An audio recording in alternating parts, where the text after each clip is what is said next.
Eu sou Daniel Aitken, CEO e publicante da Wisdom Publications. Eu sou organizador e moderador hoje. Eu tenho a honra de me reunir com Tenzin Wangyal Rinpoche e Yongey Mingyur Rinpoche. Sejam bem-vindos, Rinpoches. Primeiro eu vou apresentar o Tenzin Wangyal Rinpoche. O Rinpoche é um professor e mestre de meditação muito respeitado na tradição do budismo Bon do Tibete. Ele escreveu muitos livros e é o fundador e diretor espiritual do Ligue Mincha Internacional. Ele ensina ao redor do mundo para alunos e alunas ao redor de todo o mundo, em mais de 25 países, inclusive com programas online. A visão do Rinpoche é o que está por trás dos diálogos da Serenity Ridge. Ele promove esses encontros no tema de espiritualidade, conexão entre do corpo, fala e mente. Esses diálogos são coorganizados pelo Instituto Ligue Mincha e pela Wisdom Publications. Nós vamos começar em um segundo, mas a gente gostaria de falar um pouquinho sobre os diálogos. Então nós vamos colocar no chat em um link que você possa conferir todas as pessoas que estão falando. Eles vão acontecer.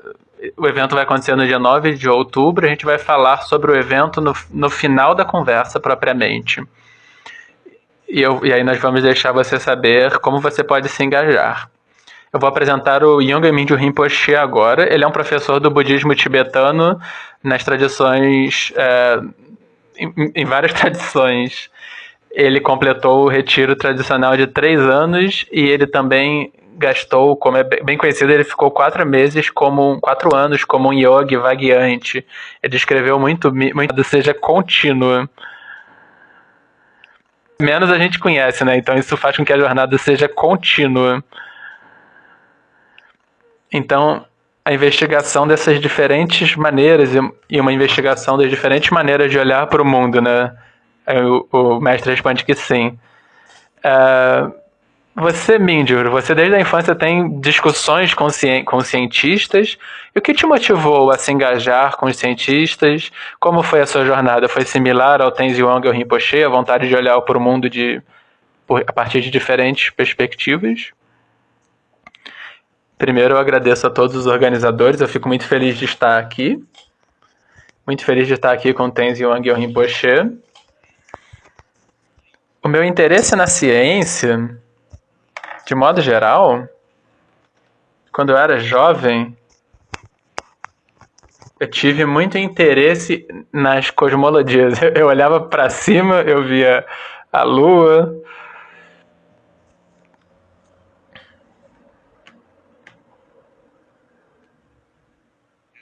Eu tinha um telescópio, é isso? E aí eu olhava para a Lua. E aí eu via que tinha as montanhas lá, e eu ficava me perguntando a que distância ela estava, e aí eu olhava para o Sol e todas as diferentes estrelas. Quando eu tinha por volta de 9 anos de idade, um cientista famoso veio aprender meditação com meu pai. O nome dele é Francisco Varela, então ele veio do Chile. E aí eu fiquei muito empolgado. E eu fiz muitas perguntas para ele. E embora ele não seja um expert, particularmente ele não fosse um expert em cosmologia, né, porque ele era um neurocientista, e aí ele me contou muito sobre o sistema solar, as galáxias, muito interessante. Uma coisa particular que ele me contou sobre o cérebro, e ele falou, se o cérebro pode sentir e se conectar com tudo, mas o cérebro pode sentir tudo, mas as células do cérebro elas não têm sensação propriamente. Então, isso foi fascinante. E a partir daí eu fiquei muito interessado na ciência e tentei discutir com muitos outros cientistas, conversar com muitos outros cientistas. Em 1998, eu vim para a Europa. E aí, no caminho, eu tentei ter muitas conversas e aprender muito. E no ano seguinte eu me juntei também aos encontros do Mind and Life e foi muito fascinante, porque o que eu aprendi na minha tradição budista, na minha prática meditativa, e qualquer que fosse que fossem as descobertas na ciência também, tinha muitos paralelos, embora sejam mundos diferentes, com nomes diferentes, tinha paralelos. Então, Rinpoche, você tinha interesse na cosmologia, mas você via paralelos também ligados ao mundo interno. Ele diz para o Rinpoche que o microfone dele está um pouquinho baixo. Ele pergunta se tem como aumentar um pouquinho o volume. Aí eles fazem os ajustes ali em relação ao microfone. Bom, vocês dois, Rinpoches, vocês estavam interessados nessas conversas com os cientistas. E vocês têm algum interesse, vocês têm alguma ideia de o que eles tinham interesse em discutir com vocês? O que eles queriam saber? Bom, para mim, o que era muito fascinante para mim quando eu conversava com os cientistas, algo muito parecido com o que nós temos no budismo, é que nós temos a visão, mas a questão não é o que nós temos que acreditar porque o Buda falou algo. Aquilo que o Buda falou, você precisa examinar, tentar fazer experimentos, você tem que trazer para a experiência. Você tem que trazer para a experiência, para a aplicação. E quando eu discutir com os cientistas, eles também tinham esses modelos baseados em hipóteses e faziam experimentos. Eles faziam experimentos de todo tipo. E então, quando muitas pessoas tinham experiências similares e chegavam a resultados. Então, um dos primeiros encontros que eu participei foi com neurocientistas na Universidade de Wisconsin. E eu me tornei eu fui o objeto de estudo sobre o cérebro enquanto eu fazia meditações. Então eles me colocavam naquelas máquinas de escaneamento do corpo, de ressonância magnética. Então, eles estavam muito interessados em ver como o meu cérebro funcionava. Então, o interesse deles era saber o que acontecia no seu cérebro enquanto você meditava. E eu ouvi falar que eles ficaram muito surpresos com o que eles viram acontecendo no seu cérebro. Foi em 2002, foi a primeira vez que eu fui lá. E aí eles conferiram meu cérebro com esses aparelhos, né, de ressonância magnética, eletro... EEG, esse exame, né, de eletroencefalograma. Então eu fiquei lá por 3 dias. No primeiro dia eu tive o dia livre, eu caminhava por lá. Mas não apenas eu. Eles fizeram testes com outros meditadores de longa data também. E o que eles descobriram é que quando praticantes meditam, então a função cerebral se transforma. É como se você pudesse mudar as ondas gama. Um parênteses aqui que eu tô com algum problema no meu áudio.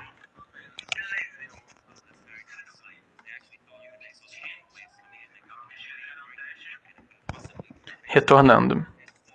Então, Tenzin Wangyal Rinpoche, eu fico me perguntando, quando você tinha essas conversas com os cientistas, o que você descobria que eles estavam interessados quando você conversava com eles? Bom, isso começou muito cedo, quando eu estava visitando as universidades, a Universidade de Rice e uma outra. Um desses cientistas era chamado Michael Fisher, ele estudava antropologia, e ele me fazia muitas perguntas. Ele me entrevistava, ele gravava tudo, e eu disse, eu só vou fazer a entrevista com uma condição, que é se você transcrever tudo e enfatizar tudo em que você estava interessado em mim para que eu saiba qual é o seu interesse. Porque eu também estava interessado nele. Então ele concordou com isso. porque eu pude ver que ele tinha um interesse em ver como eu estava desenvolvendo o meu interesse no pensamento ocidental também, já que eu vinha a partir de um contexto diferente, né? Ele fazia antropologia cultural. Então, é claro, eu pude ver que os cientistas ocidentais, de modo geral, eles tentam medir tudo. Isso também acaba sendo um problema. Às vezes, sempre que você tem algo externo e você busca algo que você possa mensurar, no final das contas, você chega num lugar em que você pode perceber que, bom, nem tudo pode ser mensurado. Você não deveria esperar que tudo possa ser mensurado. Essa não é a abordagem correta. Mas eu vi o valor nisso também, porque a partir de onde eles vieram tentar provar cientificamente as coisas, tentar identificar a maneira pela qual nós trabalhamos ao redor de milhares de anos e complementar da maneira mais próxima possível, em vez de olhar para o budismo como algo que tem apenas crenças e que não tem um raciocínio científico ali, ou o caminho inverso também, eu presumir que os cientistas eles estão sempre tentando provar e desprovar, mas que não tem nada a ver com nenhuma região. Em vez disso, o que a gente tentou fazer é ver como uma abordagem, uma sendo complementar à outra. Isso me empolgou, assim, isso foi o que me interessou. Essa ideia da mensuração e da conexão disso com a fé, eu tenho uma pergunta sobre isso. Muitas pessoas pensam que ciência e religião não funcionam bem juntos, não se misturam. E baseado esse pensamento se baseia num pressuposto de que a ciência é racional e a religião é irracional, uma conflação da ciência com irracionalidade. E eu gostaria de ver se tem algo único do budismo que o permita ser colocado em diálogo com a ciência. Aí o Tenzin diz, Mídio Rinpoche. Para mim, no budismo, o que nós chamamos de visão, meditação e aplicação, então é como eu mencionei antes, a visão na ciência, ela envolve de modo geral hipóteses, modelos. Então a meditação seria o que nós temos, o que na ciência é o experimento. E aí a aplicação na vida cotidiana seria os resultados. Então, qualquer um que faça essa aplicação em que haja um caminho, as pessoas também vão ter os mesmos resultados. Existe um procedimento passo a passo. Então é como se também existisse na ciência esse caminho passo a passo. Isso foi muito interessante para mim. Isso é muito interessante da minha perspectiva. Uma coisa para mim, é que na visão, no budismo que nós acreditamos, é que tudo tem partes. Por exemplo, agora nós estamos fazendo uma transmissão por vídeo aqui. A gente tem o vídeo, a pessoa, tem o microfone, tem a internet. Então tem mesmo no computador, tem muitas partes diferentes, muitos pedaços. E as partes se conectam juntas de uma maneira interdependente. Você não consegue ter um que não seja composto de partes. Tudo tem que estar conectado. Mesmo pelo tempo, momento a momento, isso tem que ir se transformando, a mudança vai acontecendo. Então isso é um dos primeiros aspectos da visão. Então a gente precisa trazer essa visão para a vida cotidiana, para transformar o que nós chamamos dos kleshas, que produzem o sofrimento, as perturbações mentais, as aflições mentais, para produzir paz, felicidade. Mas, na verdade, o que a ciência descreve, muito claramente quais são essas partes. Os átomos, as partículas subatômicas, você tem os prótons, os elétrons, muitas partes diferentes e como eles se relacionam. Aí tem a matemática, e aí nós temos as mudanças constantes, você consegue quase ver por meio do microscópio. Da visão budista, uau, isso é interessante. A partir de um diferente aspecto você consegue ver a realidade. Mas o que é diferente na ciência é que o que falta um pouco na ciência é a prática, é como trazer isso para a vida. Esse entendimento a partir das partes e como esses aspectos impermanentes, como eles se conectam com as suas emoções negativas, com as aflições destrutivas.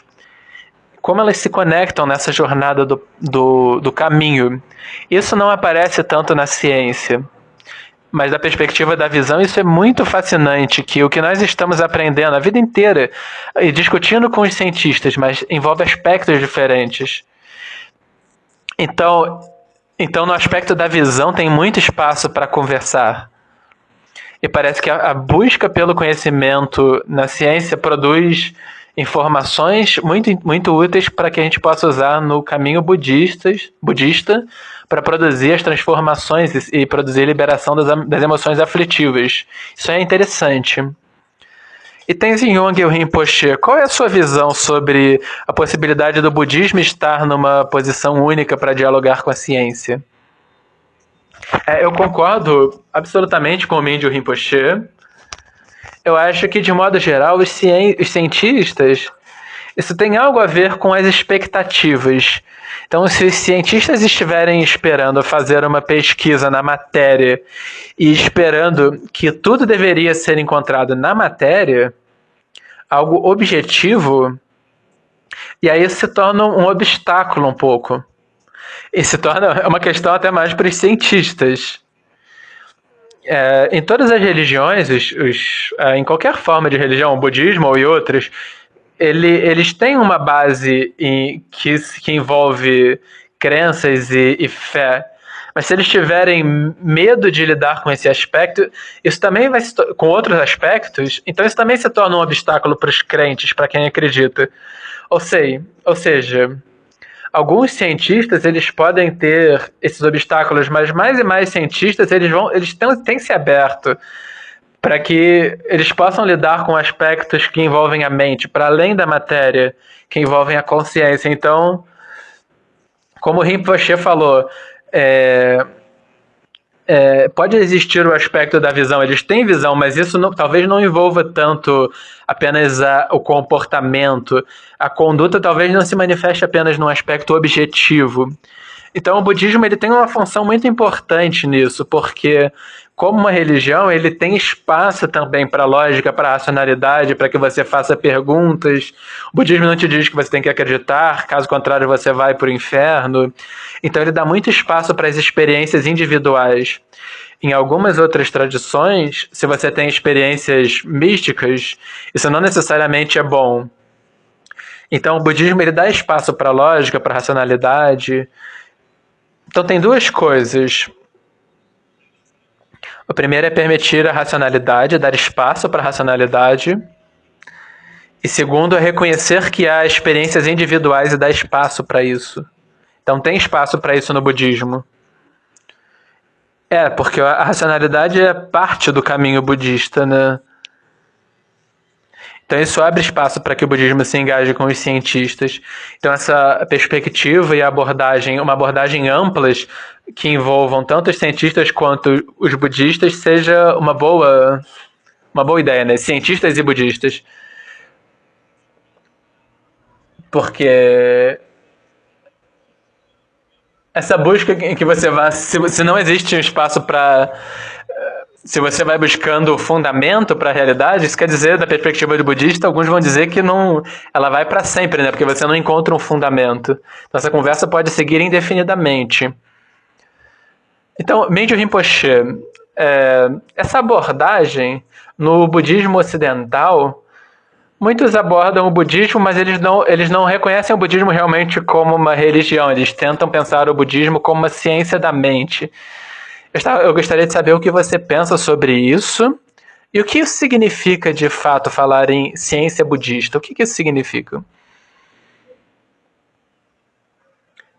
Eu noto que quando eu viajo em diferentes partes do mundo, algumas pessoas não gostam de religião. E eles tentam realmente fazer com que o budismo seja diferente de religião. E eu diria que no budismo nós temos dependendo do que... Enfim, o que nós praticamos no budismo é visão, meditação e aplicação. Esse é o núcleo do caminho. Esse é o centro do ensinamento do budismo. É o núcleo. A partir daí, Então ele realmente não é totalmente baseado em crenças, ele tem uma base em racionalidade. O que o Buda falou não acredite nas minhas palavras apenas porque eu disse. Você precisa praticar, examinar e aplicar na sua vida. Mas nesse caso o budismo é como uma ciência da mente. Mas a gente não faz uma ciência no sentido que envolve o laboratório e todo esse tipo de mensurações, as máquinas, a gente não tem isso. Então, como nós tentamos ver a natureza dos fenômenos, nós precisamos realmente desenvolver isso que nós chamamos de meditação shamatha. A mente precisa obter certos níveis de concentração e clareza. Ela precisa chegar a esses níveis. E aí nós usamos essa mente do que nós chamamos de shamatha para penetrar na natureza da realidade. E aí nós conseguimos explicar mudança, impermanência, etc. Mas isso continua sendo uma operação no nível relativo. E aí, no fim, nós experienciamos a vacuidade. A vacuidade não é nada. A vacuidade é tudo. E tudo é vacuidade. E mesmo a partir desse aspecto, quando eu discuto com cientistas, agora é muito similar como... A vacuidade ela é muito similar como, por exemplo... o aspecto da... Eu estava conversando com um cientista sobre gravidade. A gente estava falando sobre como tempo, energia, espaço, eles se perdem em última instância. Então, quando eu ouvi isso, eu fiquei muito fascinado em entender como os cientistas realmente se aproximam da visão budista. Então, eu acho que esse diálogo ele realmente é muito importante. Porque nós não usamos os métodos pelos quais os cientistas exploram a natureza da realidade. Então nós podemos aprender da ciência e talvez os cientistas possam também, o que quer que seja a descoberta que eles façam, não seja apenas uma descoberta intelectual, ela possa ser usada para transformação individual, para produzir paz, calma, felicidade, uma jornada para a transformação interna. Então essa reunião pode ser realmente benéfica. Sim, então tem benefícios de ambos os lados, como você falou antes, né? Os budistas têm mais informações entendem mais sobre impermanência e coisas do tipo. Então os cientistas talvez possam perceber que, bom, essa meditação é útil, por que será que eu não faço, né? Então seria possível que os cientistas pudessem meditar também. O Tenzin Wangyal Rinpoche estava falando que os cientistas têm muito interesse em mensurar coisas. E talvez tenha coisas do budismo que não se adequem a essa visão de mensuração. Então você acha, por exemplo, como que os cientistas vão examinar vacuidade? É possível? Tenzin Wangyal Rinpoche?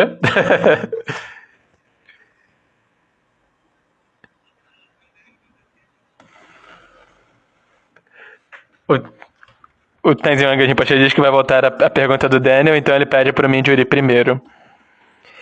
Vacuidade, eu acho que... Eu não sei como a vacuidade plena, eu não sei como os cientistas podem encontrar, mas é muito próximo, muito perto, com algo que eu discuto muito com físicos, neurocientistas, sobre como é a percepção do mundo, ciências cognitivas.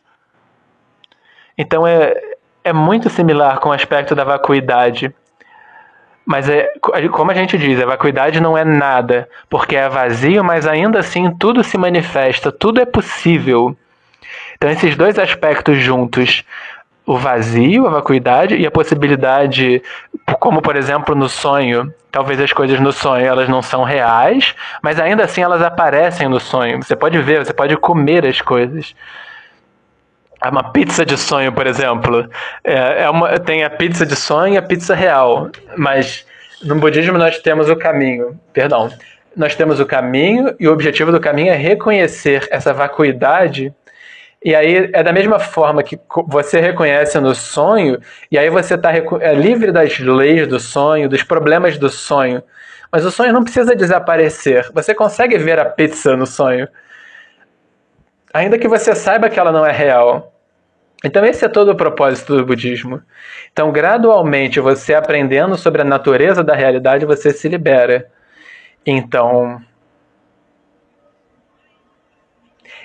o aspecto final, para além dos conceitos, além da divisão entre sujeito e objeto, isso eu não tenho certeza se a ciência, porque agora nós estamos olhando para fora. Na visão budista, você não consegue ver esse espaço livre de conceitos. Então, esse último item pode ser um pouco difícil da ciência acessar. Então, talvez examinar muito profundamente os aspectos do mundo nos traga para uma compreensão da vacuidade. E Tenzin Wangyal Rinpoche, eu gostaria de saber a sua visão sobre essa conexão entre o budismo e a ciência da mente.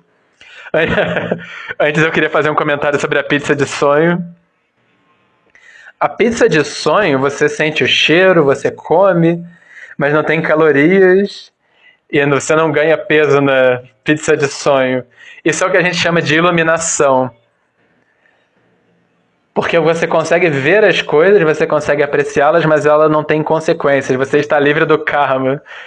Então é algo que eu gostaria de falar, brincando aqui. Então é algo que eu gostaria de dizer também sobre essa ideia das pessoas olharem para o budismo como algo que eles seguem, mas elas não gostariam de se chamar de religiosas, mas sim como praticantes espirituais. Então a primeira questão que eu também sinto pessoalmente, eu que cresci numa religião, né? Sempre que você pensa sobre qualquer religião do mundo, tem um senso de crença que você traz junto. Isso está certo, isso está errado, você deveria se comportar assim. É como se as regras já estivessem estabelecidas. É como se não houvesse muito espaço para fazer perguntas e para receber respostas. Mas a verdadeira busca na vida, a verdadeira busca feita por praticantes espirituais, você não quer receber regras. Você não sabe. Toda a ideia da jornada espiritual é que você não sabe nada. E você está tentando saber por meio da exploração o tempo todo. Então essa ideia forte de uma religião pode te dar uma sensação de que você já sabe tudo. A religião parece que já sabe tudo e que a ciência... Só que a ciência não sabe nada, então a religião poderia ser mais humilde, assim, isso é um problema da religião. Então a religião sendo apresentada dessa maneira, baseada como crenças, gera uma dificuldade que as pessoas vão ter com as pessoas. Então, hoje em dia, por exemplo, a religião não é um nome legal, mas se você fala que você é um praticante espiritual, e aí vai chegar um momento em que o termo praticante espiritual vai ser horrível, você vai ter que encontrar um outro nome. Às vezes, então, no Ocidente, a gente tenta encontrar um outro nome. A gente se empolga com o nome, aí esse nome fica complicado, a gente tenta mudar o nome, mas a realidade em si não mudou. Então, isso é uma coisa. Outra coisa sobre essa ideia de ciência budista. Isso é sempre uma questão de... a ciência budista, assim, no budismo a gente não está olhando diretamente para a matéria, porque a gente não tenta fazer só as investigações objetivas. A gente sempre tem um grande espaço para investigação subjetiva. A gente sempre está investigando quem está olhando. Quando eu cheguei na universidade a primeira vez, eu olhava para a universidade, nem sempre esse professor estava fazendo perguntas objetivas, externas. Ele sempre estava perguntando: quem está pensando, quem está mudando, você está mudando. Então ele sempre estava perguntando sobre ele, sobre mim e sobre nós, em vez de só tentar encontrar coisas fora. Então isso é um caminho importante em que os diálogos ciência e budismo aproveitam a força do budismo. Ou seja, um verdadeiro yogi, ele é alguém que está em busca, e não é alguém que encontra coisas. Não é alguém que já encontrou. Eu gosto dessa ideia de quem está buscando, de quem procura, um investigador.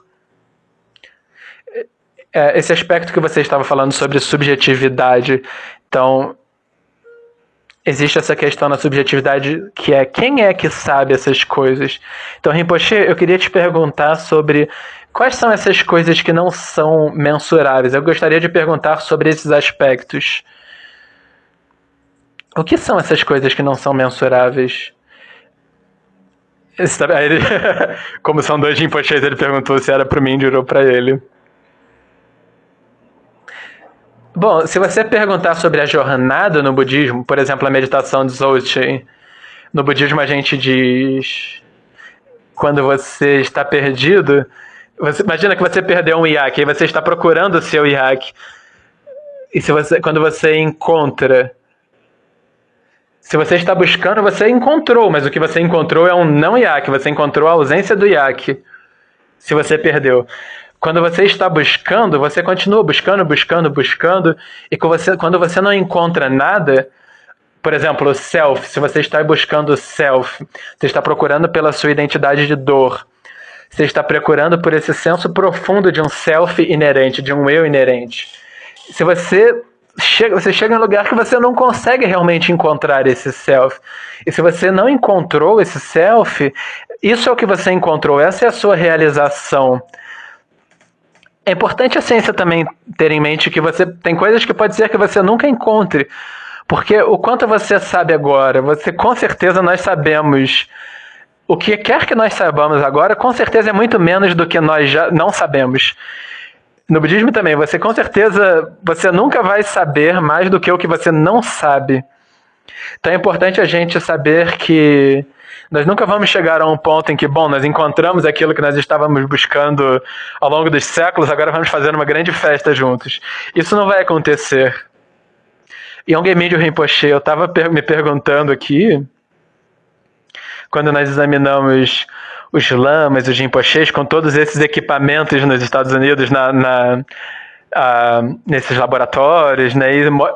E aí o seu cérebro aparece lá na tela, o que está acontecendo. Como você junta essas duas coisas? E quando os cientistas te disseram, as suas ondas gamas, que maravilhoso, a gente não acreditava nisso, a gente nem esperava que isso fosse acontecer. Como você processou essas informações? No começo eu não fazia ideia do que eram ondas gama. Eu não sabia que era alguma coisa acontecendo no meu cérebro. Eu pensei que era isso, mas eu não sabia o que era. Mas para mim o que eu aprendi é isso que nós chamamos de transformação pessoal. A jornada no caminho.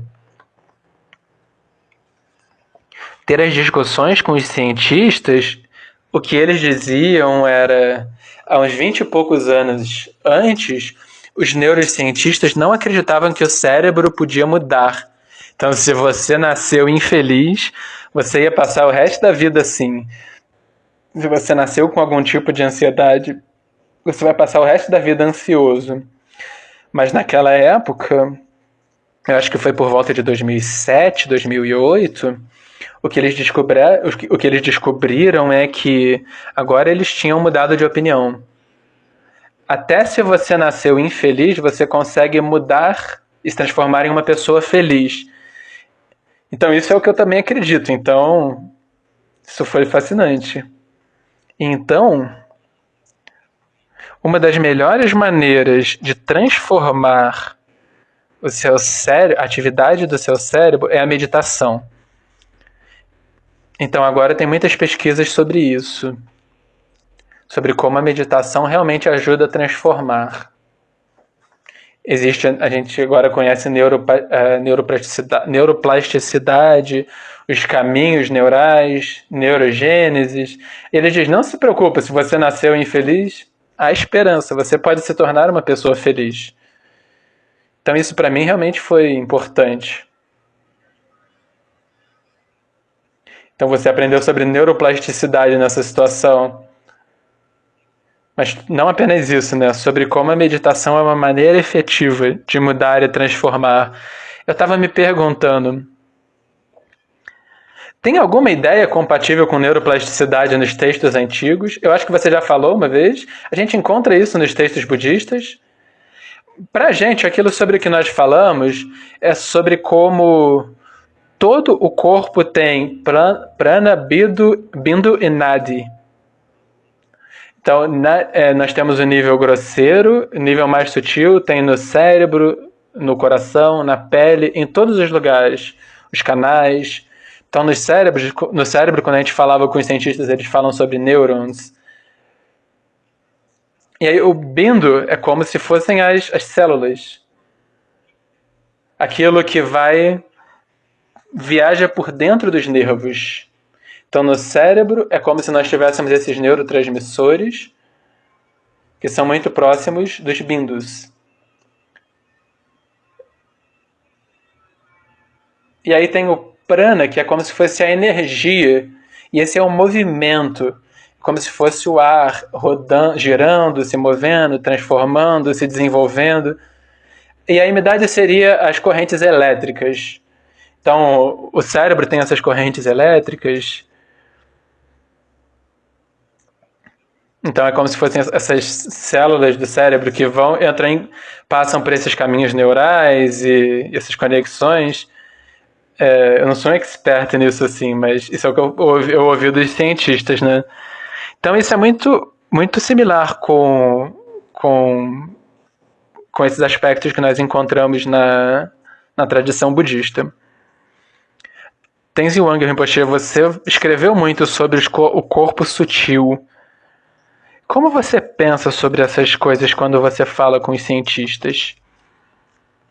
Então, em primeiro, a ideia de neuroplasticidade, que a ciência vê como a descoberta de uma nova coisa, mas da perspectiva budista isso é uma coisa, é um senso comum há muito tempo, né? Há milhares de anos, que o cérebro muda, que cada célula no corpo muda. Quando a gente fala, por exemplo, corpo de luz, o corpo de arco-íris, todo o corpo se dissolve, todo o corpo pode se dissolver, ou você pode ter todo um novo corpo, um corpo de luz. Esses conceitos, então, não é nada tão empolgante assim. Eu sei que é sempre bom que a ciência possa medir algo e saber que houve mudanças, e a plasticidade é bom isso. Mas eu acho que isso é uma coisa. Nas tradições tibetanas, isso é senso comum. Como o Mingyur Rinpoche falou, essa ideia dos canais e dos ventos e as experiências, tudo isso é um conhecimento muito profundo que já existe há milhares de anos. Então não é uma questão, agora é uma questão de como traduzir esses conceitos em uma linguagem que os cientistas possam entender, ou que as pessoas comuns possam se beneficiar a partir dessas práticas e conhecimentos na sua vida cotidiana, por exemplo, na saúde deles, o bem-estar, a depressão, as mentes suicidas, a sensação de estarem perdidos. Então essas práticas têm um papel muito importante na saúde, no bem-estar. Então, pessoalmente, esse tem sido o meu foco primário, meu interesse. Como a meditação transforma a nossa saúde. Como essa meditação transforma a nossa personalidade. Por exemplo, depressão, os pensamentos suicidas. Isso é nisso que nós fizemos muitas formas de pesquisa, por exemplo, no Anderson Hospital em Houston, com meditação, de Salung, e os benefícios são maravilhosos. Você pode falar sobre esses benefícios? O que vocês descobriram? Você trabalhando com os cientistas? Por exemplo, quando nós temos um diálogo, eu não sou a principal pessoa que pode falar sobre isso, mas eu acho, por exemplo, eles fizeram pesquisas com pacientes de câncer, fazendo quimioterapia, e introduziram esses exercícios de Tsalung, 5 exercícios, e de yoga tibetana. Tinha um grupo de pessoas que fazia e um grupo que não fazia. E o bem-estar, a saúde, o bom humor, e particularmente o sono, por exemplo. Então, como no momento em que eles decidiram quanto tempo a qualidade, medindo o tempo entre a prática e o sono, e a qualidade do sono teve uma melhora dramática, por exemplo. E não é que eles falavam, eu dormi um pouquinho melhor, não é uma grande coisa. Mas sim, é uma grande coisa. Quantos bilhões de dólares no mercado estão sendo usados para isso? Pessoas que não conseguem dormir. Muitas questões ao redor de todo mundo, particularmente na civilização ocidental. Com todos esses avanços de tecnologias e iPhone, isso é um grande problema. Então, mesmo na minha casa, Eu tenho um filho adolescente. Eu lá tenho a regra que 9, 9:30, ninguém mais toca o telefone. A partir desse horário, ninguém toca no computador. Todos eles ficam na mesa da cozinha, para que as pessoas possam respeitar o sono, possam ir dormir. Então isso é uma questão. E a meditação, os exercícios do Tsalung produziram melhorias consideráveis. Então, essas questões ligadas ao sono, elas ficaram muito importantes agora. Mesmo a respiração, né? O best-seller do New York Times agora é um livro chamado Como Respirar. Então, esses ensinamentos que vocês dois, por exemplo, professores como vocês, têm muito a ensinar sobre como viver, né? Mingyur Rinpoche, eu estava me perguntando similarmente, quando você se engaja com os cientistas, uma das coisas é que a gente começa a formar uma linguagem que permite que essas ideias budistas fiquem muito abertas, muito mais abertas, de modo que outras pessoas também possam entender. Então isso é uma coisa muito importante. Tem outros conceitos sobre os quais você falou com os cientistas e tentando encontrar maneiras de explicar esses conceitos cientistas de uma nova forma? Sim. Por exemplo, no budismo, quando nós explicamos sobre interdependência, multiplicidade, impermanência, a gente tem diferentes maneiras de explicar, mas a gente busca uma forma para que os cientistas possam explicar para que as pessoas entendam mais facilmente. Então, o átomo, por exemplo. No budismo, por exemplo, nós temos 9 subatômicas, 9 partículas subatômicas, e aí divisões mais e mais refinadas, e aí chega um ponto em que perde o significado, e aí os cientistas têm os prótons, e eles ficam girando um ao redor do outro. Então eu gosto de usar muito exemplos das ciências modernas para falar, por exemplo, sobre vacuidade. Também as ciências sociais, neurociência. Para mim, elas são muito benéficas e elas tornam mais fácil para que muitas pessoas entendam a meditação, por exemplo. Então, muito interessante. Obrigado, Rinpoche. Tenzin Wangyal Rinpoche, eu estava me perguntando, agora, por exemplo, a gente estava falando sobre o corpo, a gente falou sobre respiração. Você estruturou esses diálogos como corpo, respiração e mente. Você poderia nos falar um pouco sobre por que estruturou dessa forma? De modo geral, eu acho que na tradição tibetana a gente fala kosum, corpo, fala e mente. Então acho que às vezes a gente pensa sobre corpo, respiração e mente. No Ocidente, de modo geral, as pessoas falam corpo, mente, e por algum motivo eles pulam a respiração, eles pulam a fala. Então, de modo geral, mesmo quando a gente fala assim na mídia tradicional, quando as pessoas falam sobre meditação e yoga, esses aspectos ficam muito separados. Por exemplo, se você vai a todos esses lugares de prática de yoga na cidade, tem muito a ver com fitness, com os exercícios. Parece aquelas academias que você puxa as coisas e olha para as posturas, mexe com os músculos, as posturas. Mas algumas dessas pessoas que estão praticando yoga, eles não estão pensando sobre a mente. E quando você tenta introduzir o aspecto da mente, aí o centro de yoga vai à falência. Assim, as pessoas não se interessam mais tanto pela yoga. Então eles não olham tanto para o aspecto da mente. E aí também, quando você olha outros aspectos, quando na psicanálise, por exemplo, Freud e Jung, tem essa psicanálise profunda, e aí a pessoa deita lá na terapia, no sofá, e lê alguns livros, e aí eles fazem uma abordagem analítica muito profunda, envolvendo a mente, e aí eles não prestam tanta atenção sobre o peso que a pessoa ganhou, sobre o sono, sobre as oscilações de depressão, do humor. Então aí fica uma abordagem muito analítica. Então eles vão muito extremamente para o aspecto da mente. Então, por exemplo, eles nunca abordam muito o aspecto da respiração. Então faz muito sentido que o best-seller do New York Times seja como respirar. Porque é muito simples no sentido, né? É de graça, todo mundo respira, não custa.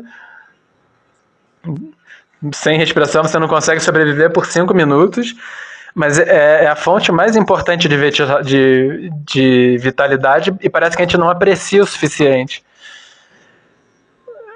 A gente não tem essa apreciação de mais uma respiração bela, de graça. Então a gente tenta realmente ver que corpo, a respiração e a mente, todos eles têm uma função importante no nosso bem-estar. E se você os separa, não vai ser bom.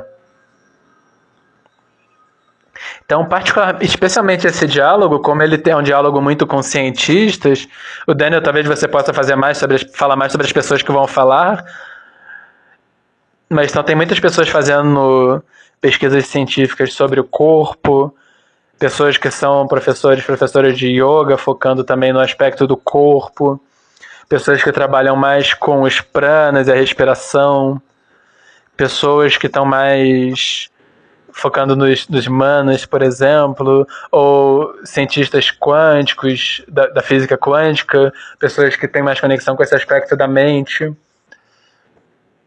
Então a gente tenta ter pessoas dando essas diferentes ênfases no corpo, na fala e na mente, respiração. Eu mesmo, às vezes, por exemplo, eu publiquei um livro sobre yoga dos sonhos. Todos os anos, agora que eu tô ficando mais e mais velho, eu acho que o mais importante da prática do yoga dos sonhos, essa prática não é tão importante quanto dormir bem. Eu falo para os meus alunas, esquece a prática de yoga dos sonhos. Durma bem, isso é o mais importante. Então, eu tô tentando muito ter 7, 8, 9 horas de sono. Eu realmente estou tentando valorizar mais o sono. Quando você dormir bem, aí a gente pode falar da prática de yoga dos sonhos. Mas para fazer essa prática você precisa dormir, né? Então muitas pessoas têm problemas com sono. Então elas ficam muito agitadas à noite. Então, esqueça a meditação, assim, simplesmente dormir já seria bom para muitas pessoas.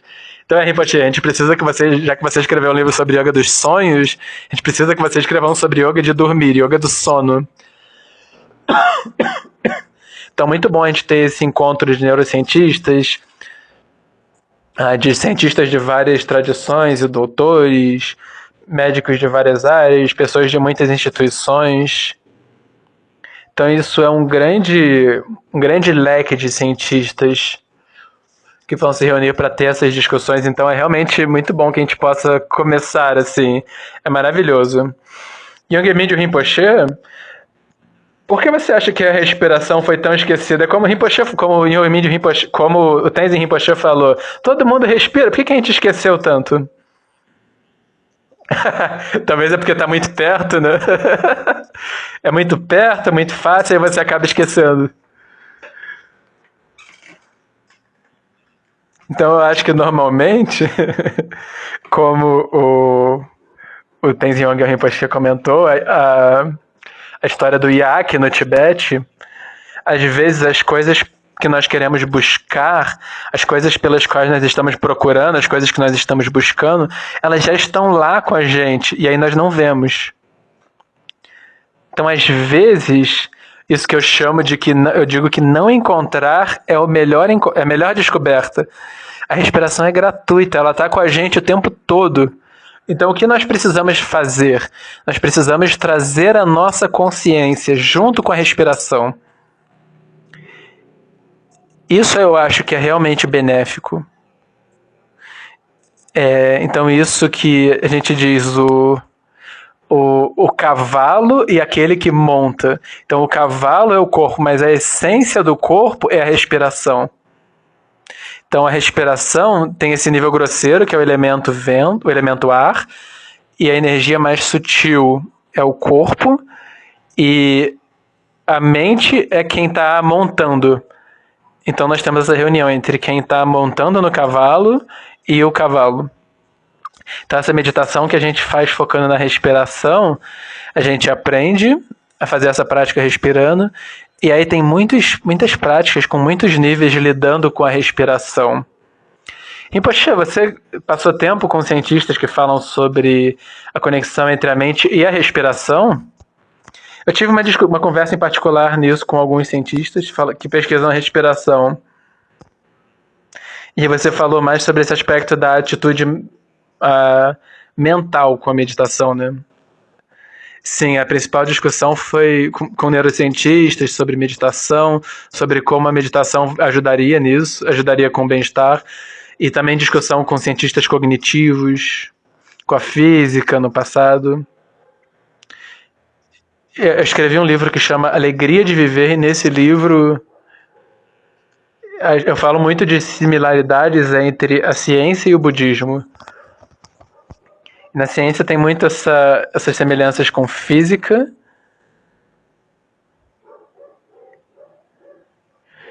E eu também estava começando ali a fazer experimentos com a ciência, e como eu estava experimentando como trazer esses aspectos científicos para a meditação. Então, Rinpoche, a gente está chegando aqui para o fim da nossa conversa. Eu tenho uma última pergunta para os dois. Nós vamos começar com o Mindy e o Rinpoche. Se você fosse dono de um laboratório científico, o que você estudaria? Se eu me tornasse um cientista, se você fosse como o Richard Davidson, você pode pesquisar o que você quer, o que seria? Eu ia fazer eu ia estudar sobre o caminho da meditação. Eu ficaria realmente interessado. Nós temos esse caminho da meditação, nós temos diferentes níveis da mente. E talvez eu estudaria buscando diferentes maneiras, usando o método científico para estudar os diferentes níveis da mente. Isso seria muito interessante. Sim, isso seria maravilhoso. Espero que a gente consiga arrumar um laboratório científico para você. E Tenzin Wangyal Rinpoche, se você fosse o chefe de um laboratório científico, eu estudaria, você sabe, eu tentaria avançar constantemente nessa tentativa dos cientistas tentando encontrar algo. Eu tentaria investigar quem está tentando investigar, quem está fazendo a investigação, quem está esperando encontrar algo, quem está esperando encontrar o quê. Eu faria essa investigação pelo quem. Se fosse possível, eu não acho que é possível. Se for possível, talvez vai sair muito mais caro. Mas essa seria a minha busca, por quem está buscando. Se você tivesse que imaginar e ser criativo sobre como você tentaria investigar isso, como isso poderia ser feito? Você disse que pode ser difícil, mas onde você começaria? Eu acho que isso é uma boa pergunta. Eu não sei como, falando nesses aspectos que envolvem o computador, tecnologia, mensurações, eu não sei como seria. Mas nessa jornada sagrada ou secreta na meditação, você nem sempre está tentando encontrar algo. Você está tentando encontrar quem está buscando. E aí você chega a um lugar de não encontrar nada e você vê... Quando você vê... Yak. Então, quando a gente ponto de ver que não tinha um Yak ali, essa é a descoberta.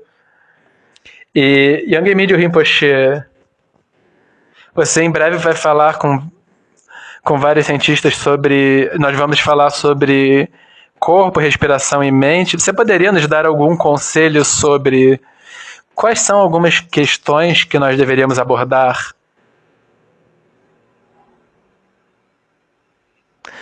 Eu acho que do aspecto da meditação, o mais importante é a mente e a respiração estarem juntos. Então a consciência, mente aqui seria a consciência sabe, ela sempre conhece, ela sempre sabe. É muito fácil, porque num sentido você sabe, porque você sempre tem mente. Nós não estamos inconscientes. Então simplesmente não estar inconsciente, isso é consciência. Então estar com a respiração, e normalmente a mística de modo geral da respiração, parece que a gente fala, não foca na respiração, pizza. Então isso é realmente um problema. Eu falei mística, não, desculpa, mistake, um engano. O engano é pensar, foca só na respiração, não, esquece a pizza. Isso é um engano. Então uma das primeiras práticas que a gente faz na respiração focada na meditação focada na respiração, é que a respiração vem naturalmente. Uma das primeiras meditações que eu aprendi foi a meditação natural. O que quer que surgir está bem. Ficar naturalmente na consciência. Respiração, ok. Surgiu outra coisa, ok. Pensou, ok. E se vier, o que vier na respiração está bem. 1 pizza, 2 pizzas, 10 pizzas, está bem, tudo bem. Tenzin Wangyal Rinpoche, você talvez poderia convidar a todos, fazer um convite formal para que todos possam se juntar a nós. Então, eu realmente gostaria de convidar a todos que estão ouvindo para se juntar a nós nesse diálogo muito especial que vai ser feito em conjunto pelo Legmint Internacional, o Wisdom Publications e o Centro Contemplativo da Universidade da Virgínia. Então, nós temos muitas pessoas que vão se juntar nesse evento. Vai ser dos dias 9 a 11 de outubro. Eu tenho certeza que alguém está colocando ali no chat. Então, tem o link para a pessoa acessar o site, se inscrever. Então, nós vamos ter cientistas, pesquisadores, pesquisadoras, praticantes, experts na área médica.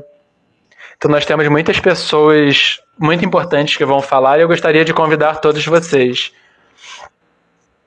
Eu gostaria de dizer também que o presidente do Legmint Internacional, Rob Petzig, e o Alejandro Chao vão participar.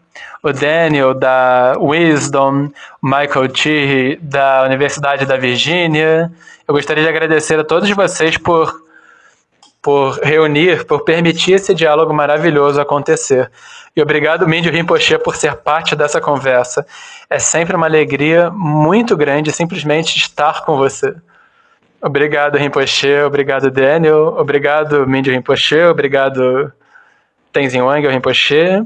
Obrigado a todos que se juntaram a nós. Por favor, não percam esse diálogo. Tem um link no chat.